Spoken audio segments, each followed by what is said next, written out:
Did you know there's no such thing as a normal headache? Headaches need a diagnosis. Our doctors can help.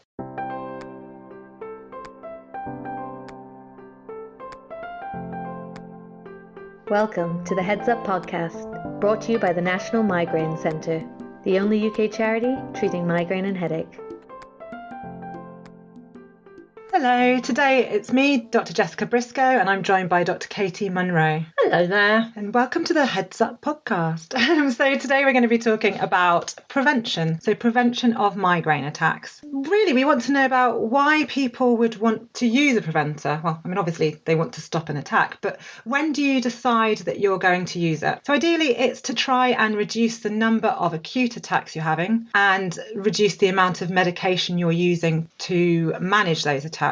It also can help to reduce the impact of migraine on your day-to-day life, so the disability, which we talk about quite a lot actually, and essentially quieten the brain down, so stop that overactivity from the nervous system. So when would you start a preventer? I tend to talk to people about basics of prevention right at the very start in terms of non-tablet ones, because I think a lot of people don't really want to take medication. So I'll come back to that question if I can. I've been a bit previous with my question. Yes, you've sped ahead of me there. So I would normally just start banging on relentlessly about lifestyle changes that people can make. So we say to people, do you eat regularly? And almost invariably they would say yes. So I tend to say to them, exactly when do you eat? And just make sure they realise that having something every 3 to 4 hours and maybe a bedtime snack is very important. And we know that the brain likes routine, so routine in sleep times, and then I think on a previous episode we've talked about exercise and how helpful that can be. Yeah, I mean, I think you're actually particularly good at asking about specific timings, and actually with the sleep time and the eating times are quite linked, don't you think? So yeah. I mean, if you're actually someone who has a very early dinner, so say at about 6 o'clock, and you won't necessarily have anything before you go to bed, and then you wake up at 6 a.m, that's 12 hours of not doing it. So it is actually quite important to think about that sort of thing. Yes, definitely. So routine, trying to keep into regular eating, sleeping times, doing exercise regularly. And then a lot of people have tried supplements for things or heard that there might be. So there are various supplements that we know have had some study evidence. The one I really like, and again, we've talked a little bit about this already, is magnesium. Yeah. So they studied the citrate form of magnesium, but there are loads of different ones. It's a bit confusing, actually. Yeah, and they're not all equal. So magnesium citrate is fairly well absorbed. We actually often advise malate because that's quite well tolerated, and it is used for other related conditions. So fibromyalgia we use magnesium malate a lot for, and that one, and there is another form called it's glycerate. That's glycinate, yes, the glycinate form. And so it doesn't really matter what the whole key to it is, that it's one that is bioavailable, so, and also needs to be pretty high dose, and that is where we run into problems sometimes. So when you're taking a high dose of magnesium by mouth, some people get quite an upset tummy, and I do like to warn them about that. Yeah, so stomach pains and the laxative effect of the yeah, two. So start low and creep it up gently, but then you do need to take it for at least 3 months if you're going to see if it's working. Yeah. And then the next thing that I actually think works quite well with magnesium, and there's very good evidence for, is riboflavin, vitamin B2, as someone once said to me, the thing that's in Rice Krispies. So it's a B vitamin. A lot of people say to me, oh, I already take a multivitamin, a multi-B vitamin. It's not a high enough dose in vitamin B complex. So you want to be taking 400 milligrams daily. And the main side effect with that one seems to be that it turns people's urine more yellow. Yep. And also some people have actually a bit of gastritis, a little stomach upset as well with that one. So just a few things to look out for. And again, the mantra, you need to keep trying it for at least 3 months at high dose. All of these things are pretty safe, but if you had any problems with your kidneys, or if you have other medications or medical conditions, you're not sure whether these are safe for you, obviously just check it out with your doctor or with us. Coenzyme Q10 is the other one that has some study evidence, and that I think the studies were 100 milligrams 3 times a day, which most people find 3 times a day is quite hard to remember to do. It's quite expensive too, isn't it? It is the one that is more expensive, I have to say. It can be effective, though. But it can be helpful, and you can take 1 or 2 or 3 of these all together. Yeah. And that I don't think there's any real studies to show whether that's more helpful to do 1 or 2 of them or all 3 in one great gulp in the morning. So there are other supplements that are available, and I know a lot of people talk about feverfew and butterbear. Yes. We actually don't advise to take those ones because they don't have evidence to back them up, and actually feverfew can cause some liver problems, and butterbear I think, and feverfew I think can cause mouth ulcers too. But the problem with any herbal products is the variability of the strength, so we tend to steer people away from those. But I know that some people have tried them, but we probably would say be cautious. And then there's acupuncture as well. Now there is actually evidence for acupuncture being helpful to prevent migraine. In the studies, people had to have it quite frequently, which can get quite expensive. And I also think it's important to point out that acupuncture is very practitioner dependent, so it really varies according who's giving it. That's a really good phrase. I completely agree. You need to find somebody who is experienced at doing acupuncture and who's probably recommended, or the British Association of Acupuncturists is a good source of information about acupuncturists. But there, as you said, Jess, there is some evidence that it helps some people. But I think like everything we talk about in migraine prevention, we can't look at you and know that that's going to suit you. And nothing works for everybody. Absolutely. It's not a one size fits all. Definitely not. So there are some other things. So we talk about this a lot, stress reduction techniques. So practicing mindfulness, exercising, so particularly with yoga, can be very helpful. Having massage can really help. Actually, often during, some people when they're having shoulder pain during an attack, other sort of relaxing exercises like Tai Chi can be helpful. And just physical things like ice packs or heat packs. That can help. Sometimes people like to prevent an attack coming on by using those physical things. Stretching, maybe some posture exercises like Pilates, lots of other things out there. So I think it's a really good idea to look at what you're doing in general to try and reduce the irritability of the brain so that your migraine attacks are not coming quite so frequently. It changes the threshold for attack. It makes it a little bit further away. What about diets? I know you're keen on talking about nutrition, Jess. I am quite keen, actually. So there has been a lot of people come and ask about keto diets or low carb diets. Actually, fairly recently, there has been some good evidence. I heard about it in a conference not that long ago about very low carb diets and keto diets and the fact that they have been shown to be beneficial in migraine. And I was actually quite sceptical before that. I've always advised on low carb diets, as I know you have too. Yes, yeah. Because actually if you think about the way maintaining a steady state blood sugar level, stopping too much of that variation, carbohydrates are a sugar, they naturally cause more variability. More peaks and troughs of your blood sugar, don't they? Yeah. So but it's actually nice to see that there is some evidence that we were right. Yes. Are there any diets you warn people away from? I do warn people away from the thing I warn people about with keto diet is the side effects, I have to say. So some people don't get on that well, especially women I find don't get on well with it, and it's very difficult if you are vegan. I think diets that I tend to warn people away from are anything that's too restrictive. So things where they say to cut out huge food groups, sort of saying go completely gluten-free or dairy-free without having any evidence of being intolerant to these things, if they've always tolerated them quite well.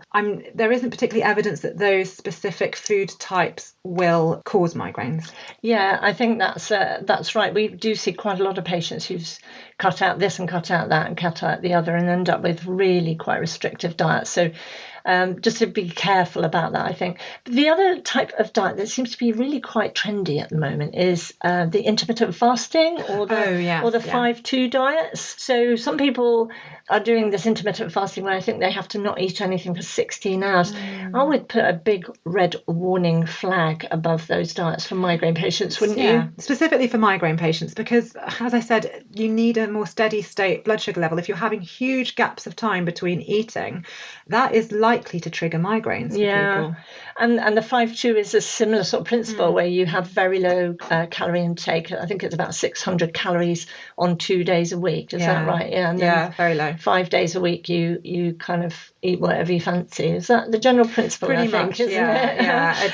It's but I just feel that's a little bit tricky for people who are having a lot of migraine, that they may well irritate the brain a bit too much with those kind of diets. What about things like, there was a lot about a few years ago about daith piercings? I know, if you look on social media, there's loads of people who've tried these. So this is a piercing that you have in your ear. It's a specific place in your ear. And we have a lot of people who have tried it or ask us about it. And we do have to be a bit cautious because nobody's actually done any studies to see if it's a true thing. And a lot of things work because people believe that it will do them good.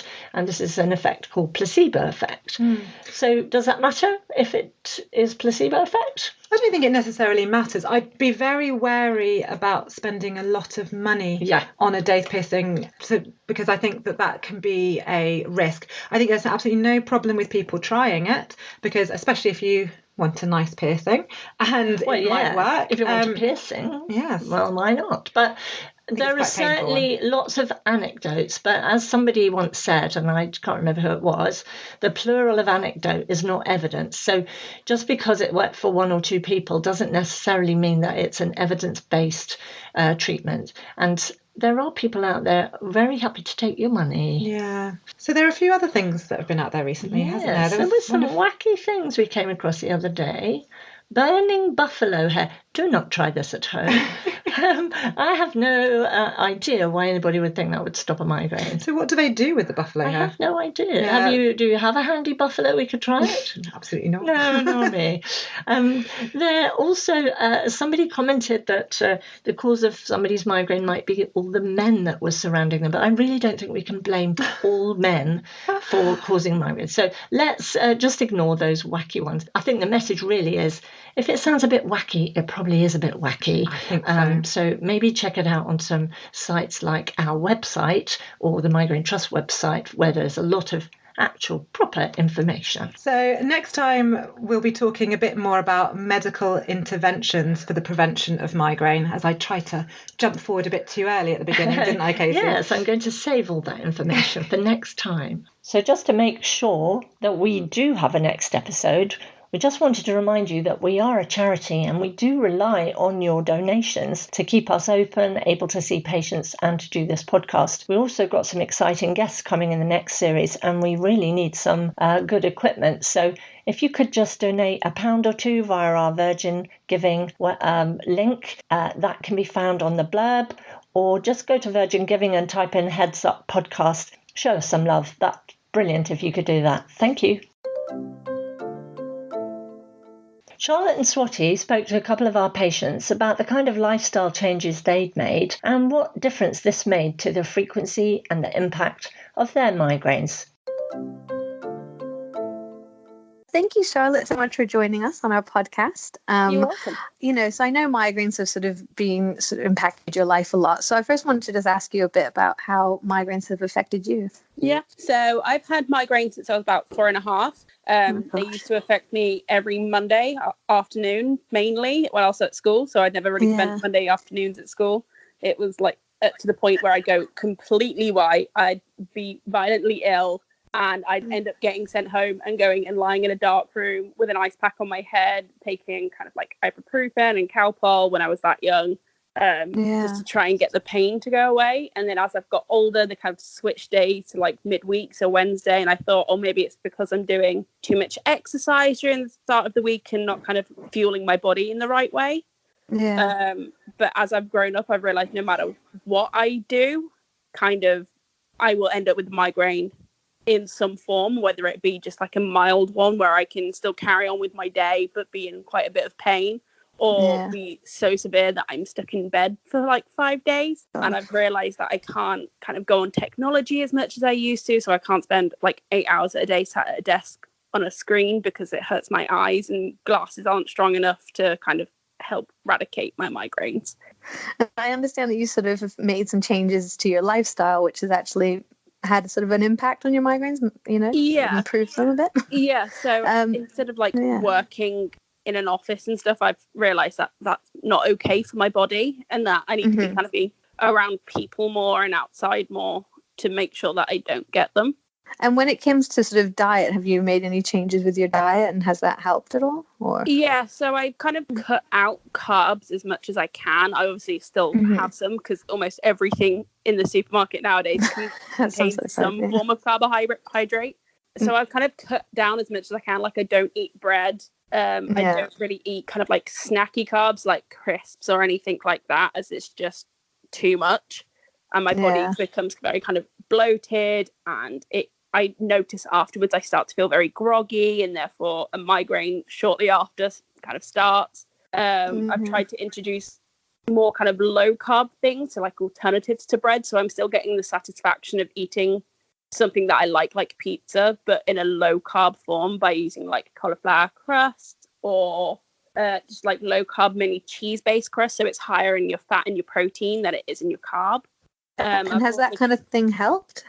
It has helped a lot. Like, in the kind of last 3 months, I've only had 5 major migraines where they've lasted more than 2 days. And I only have maybe 1 or 2 a week now, kind of migraines in general, which for me is amazing, because it got to a point where I was having them like every day. Oh God. So yeah, it has helped a lot. It was surprising to begin with. Like, I really didn't want to kind of cut out the food that I liked, because I kind of use food as a comfort blanket. So cutting it out was really difficult. But once you do cut it out and like notice the benefits of cutting it out, you're like, oh, okay, this is actually doing something good for my body. In the end. Yeah. And what about things like exercise? Have you found, I know you mentioned sort of exercise almost was triggering them, but have you found it's been helpful or not? So I don't do as much exercise as I used to. When I was at school, I played netball and hockey and rounders and stuff almost every day. And I think it was getting to the point where I didn't have enough time to adequately rest my body as well as fuel it before I started another exercise. Whereas nowadays I don't tend to do that kind of exercise anymore. I do more walks with my dogs. At work, I'm on my feet for 7 to 8 hours a day as I work in retail. When I'm on my days off, I try to do at least a 3-mile walk, just so that I'm outside, I'm getting the fresh air, my body's kind of still active, and I'm not just kind of sat not doing anything and not fueling my body.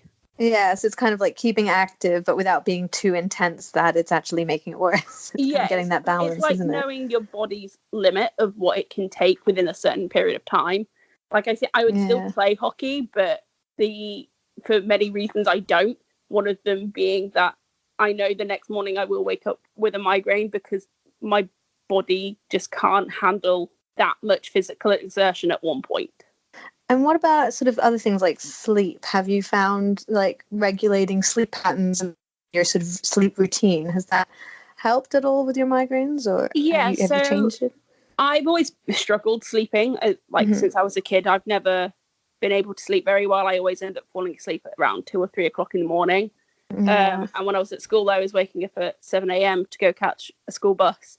So my body just wasn't rested well enough. Whereas now I'm older and I'm not in school, and I have kind of more time to prioritize my sleep, I guess. Whether that be, sometimes I do still fall asleep at 2 o'clock in the morning, but I'm able to sleep through till about 10 a.m. So it's like getting the amount of sleep right. For me, I'm quite lucky with my lifestyle and my job that I am able to kind of fall asleep later and wake up later in the day.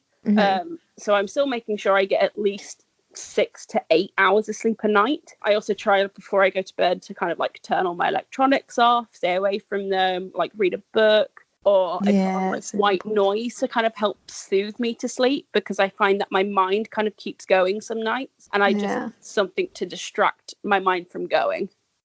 So sort of everyone talks about sort of, taking medication for migraine, but do you find like for people listening to this podcast that actually looking at your lifestyle and making little changes within your lifestyles would be sort of something that they should do and have a look at, and it could really improve their migraines?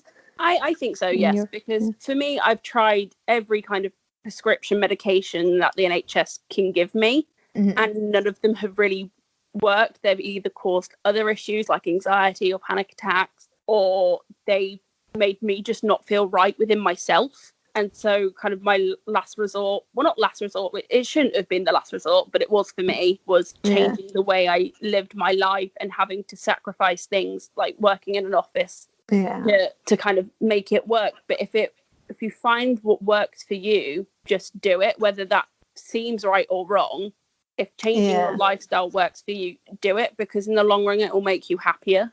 It's better than living with the pain of migraine, isn't it? Yeah, exactly. And it's not always nice changing your lifestyle because everyone gets stuck in their routine.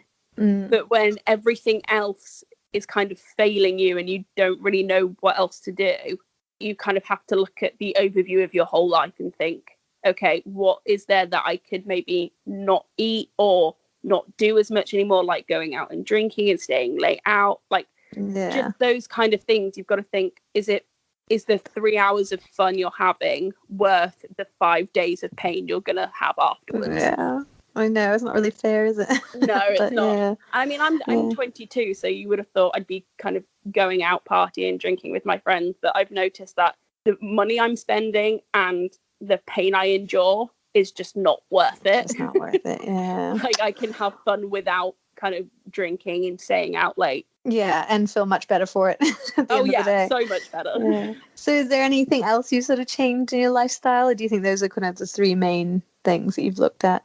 I think they're the three main things I've looked at. I think it's just a matter of finding what's right for you and kind of sticking with it.